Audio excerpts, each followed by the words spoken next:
അതിർത്തിയിൽ നടപടി കടുപ്പിച്ച് ഭാരതം. ബംഗ്ലാദേശ് അതിർത്തിയിൽ ഫെൻസിംഗ് ഉൾപ്പെടെ ആരംഭിച്ച മുഴുവൻ നിർമ്മാണ പ്രവർത്തനങ്ങളും പൂർത്തിയാക്കും. നുഴഞ്ഞുകയറ്റം അനുവദിക്കില്ലെന്നും അതിർത്തിയിൽ കരാർ ലംഘനം നടത്തിയിട്ടില്ലെന്നും വിദേശകാര്യ മന്ത്രാലയം വ്യക്തമാക്കി. വിവരങ്ങളുമായി ജിഷ്ണു കൃഷ്ണൻ ഒപ്പം ചേരുന്നു. ജിഷ്ണു, കഴിഞ്ഞ കുറച്ച് ദിവസങ്ങളായി ഡൽഹിയിൽ വലിയ പരിശോധന നടക്കുന്നുണ്ട്, അനധികൃതമായി നുഴഞ്ഞു കയറിയവരെ തേടി. ഇതിപ്പോൾ അതിർത്തിയിലും കർശനമാക്കുന്നു നിലപാടുകൾ ഭാരതം, അല്ലേ?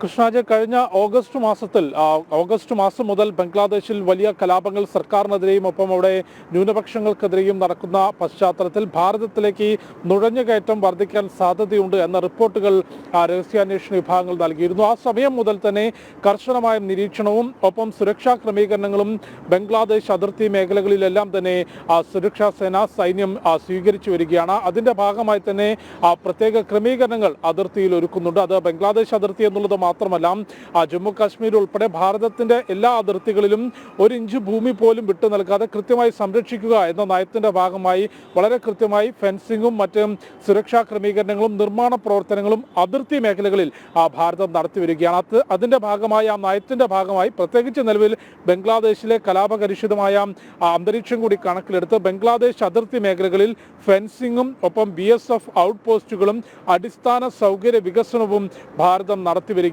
അതിനെതിരെയുള്ള ഒരു പ്രതിഷേധം കഴിഞ്ഞ ദിവസം ബംഗ്ലാദേശ് അറിയിച്ചിരുന്നു. ബംഗ്ലാദേശിൽ ഭാരതത്തിന്റെ നയതന്ത്ര പ്രതിനിധിയെ ധാക്കയിൽ വിളിച്ചു വരുത്തി ഇത്തരം സംഭവങ്ങൾ കരാർ ലംഘനമാണ് എന്നൊരു ആരോപണം, എന്നൊരു വാദം ബംഗ്ലാദേശ് ഉന്നയിച്ചിരുന്നു. ആ സമയത്ത് തന്നെ കൃത്യമായ മറുപടി ഭാരതത്തിന്റെ ഭാഗത്തുനിന്നുണ്ടായിരുന്നു.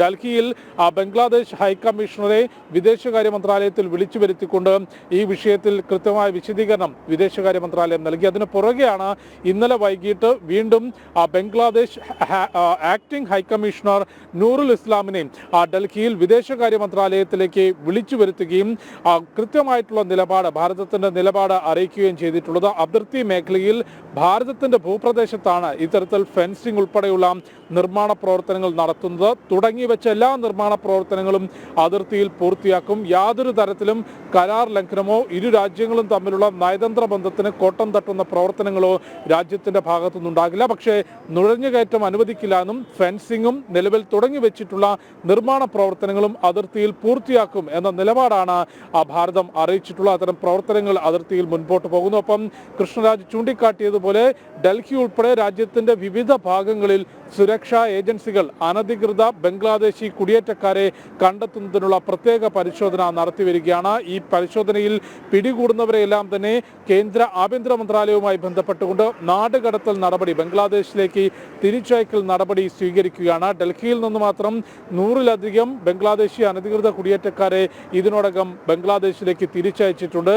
മേഘാലയ, ത്രിപുര, അസം തുടങ്ങി വടക്കിഴക്കൻ മേഖലയിലും രാജ്യത്തിന്റെ വിവിധ സംസ്ഥാനങ്ങളിലും ഇത്തരത്തിൽ അനധികൃത കുടിയേറ്റക്കാരെ കണ്ടെത്തുന്നതിനുള്ള പരിശോധന തുടരുകയാണ്. ബംഗ്ലാദേശിൽ നിന്ന് അനധികൃതമായി ഭാരതത്തിലേക്ക് എത്തി വോട്ടർ ഐഡിയും ആധാർ കാർഡും ഉൾപ്പെടെ വ്യാജമായി നിർമ്മിച്ച് രാജ്യത്തിന്റെ വിവിധ മേഖലകളിൽ ബംഗ്ലാദേശി പൗരന്മാർ ജോലി ചെയ്യുന്നുണ്ട് എന്ന റിപ്പോർട്ട് നേരത്തെ തന്നെ IB നൽകിയിരുന്നു. അതിന്റെ അടിസ്ഥാനത്തിൽ കേരളത്തിലും നേരത്തെ പരിശോധനകൾ നടന്നിരുന്നു. ജനൻ TV ഉൾപ്പെടെ അത്തരത്തിലുള്ള റിപ്പോർട്ടുകൾ, ബംഗ്ലാദേശി പൗരന്മാർ വ്യാജ ആധാർ കാർഡ് ഉൾപ്പെടെ തിരിച്ചറിയൽ രേഖകൾ ഉപയോഗിച്ച് ജോലി ചെയ്യുന്നുണ്ട് എന്ന റിപ്പോർട്ടുകൾ നമ്മൾ നിരന്തരം റിപ്പോർട്ട് ചെയ്തിരുന്നു. ഏതായാലും ബംഗ്ലാദേശ് വിഷയത്തിൽ നയതന്ത്ര ബന്ധം ഊഷ്മളമാക്കുന്നതോടൊപ്പം തന്നെ ഭാരതത്തിന്റെ സുരക്ഷ വ്യക്തമാക്കുന്ന തരത്തിൽ അതിർത്തിയിലും രാജ്യത്തിനകത്തും നടപടികൾ ശക്തമാക്കുകയാണ്.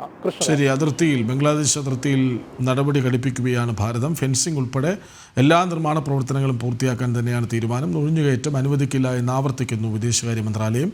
വിവരങ്ങൾ നൽകുകയായിരുന്നു ജിഷ്ണു കൃഷ്ണൻ.